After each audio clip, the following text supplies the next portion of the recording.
Chapitre 1er. Règles relatives au lever le matin. Halakha He, Halakha 5. Qu'il est bon, quand c'est possible, d'avancer son lever à minuit pour la lecture du Tikkun Chatzot, le rituel de minuit. En effet, il est dit « Lève-toi, plains-toi la nuit, au début de la garde » dans Echa, Lamentation. Comme le Saint béni soit-il se lamente à ce moment, il est dit « L'Éternel rugit du haut de l'empyrée, du fond de sa demeure sainte. Il fait retentir sa voix. Il pousse de violents rugissements contre le lieu de sa résidence. » Prophète Jérémie. Il est dit « Malheur aux enfants dont les péchés m'ont fait détruire ma maison, brûler mon sanctuaire, et les exiler eux-mêmes parmi les nations. » Ici, le Kitzur Shulchan Arour nous enjoint de façon assez optionnelle, mais cela semble très important, à nous lever à minuit. Et il explique que la nuit est divisée en 12 parties. Ce ne sont pas les heures classiques, mais ce sont 12 parties qui sont variables. En été, la nuit est plus longue, et en hiver, la nuit est plus courte. Et on calcule comme ceci. On prend le coucher du soleil jusqu'au lever du soleil du lendemain matin.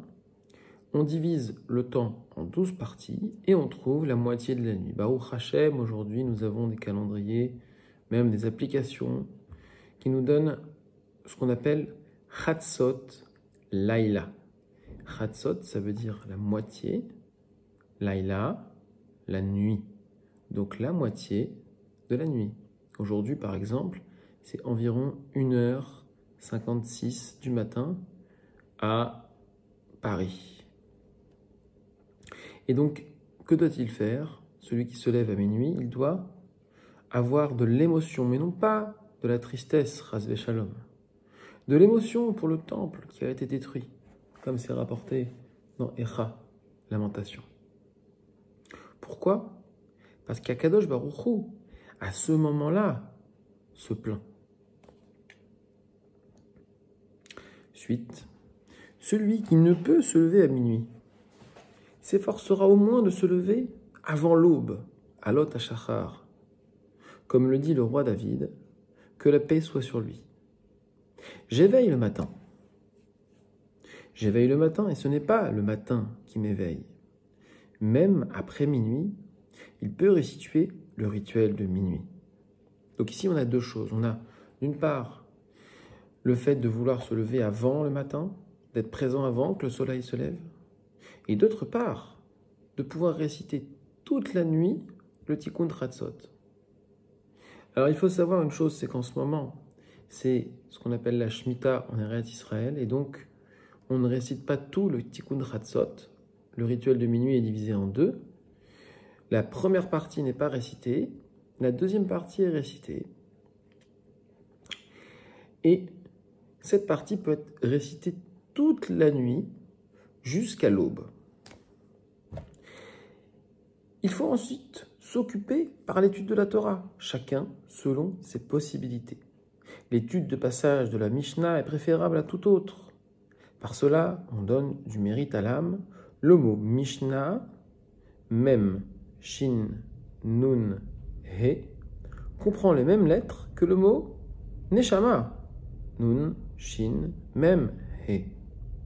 Celui qui n'a pas de compétence fera la lecture des psaumes, de prières, appelés Mahamadot, ou de livres de piété.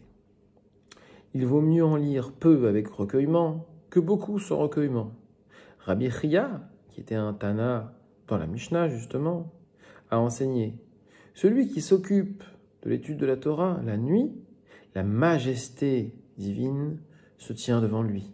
Comme il est dit, lève-toi, plains-toi la nuit, au début de la garde, répands ton cœur comme de l'eau à la face de Hachem dans les lamentations. » Ce qui signifie que la majesté divine est alors en face de toi. Nos maîtres de mémoire bénis ont encore dit que celui qui s'occupe la nuit de l'étude de la Torah est appelé serviteur de Dieu. Comme il est écrit, tous les serviteurs de Dieu qui se tiennent dans la maison de Dieu la nuit. Psaume 134. Les nuits les plus courtes, où il est impossible de se lever si tôt, il doit s'efforcer tout au moins de se lever à temps pour se préparer à aller à la synagogue, prier avec la communauté.